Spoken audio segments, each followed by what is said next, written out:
मानसिक संतुलन हरवलेल्या उद्ध्वस्त वाकरेंनी सन्माननीय मुख्यमंत्री आणि विधानसभा सभापतींच्या भेटीला आरोपी आणि न्यायमूर्तींच्या भेटीचं काहीतरी उदाहरण दिलं असं समजतं. उद्ध्वस्तची वाकरे तुमच्या गटातल्या संजय डावटांचं मानसिक संतुलन आधीच हरवलं होतं.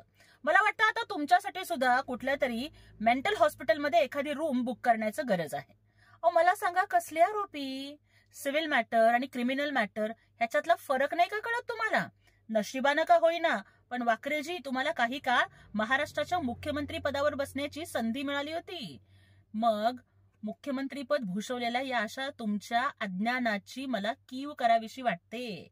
आणि सुप्रीम कोर्ट काय, निवडणूक आयोग काय, किंवा विधानसभा सभापती काय, त्यांनी जर तुमच्या बाजूने निकाल दिला तर ते चांगले, त्यांनी जर तुमच्या विरोधात निकाल दिला तर ते वाईट.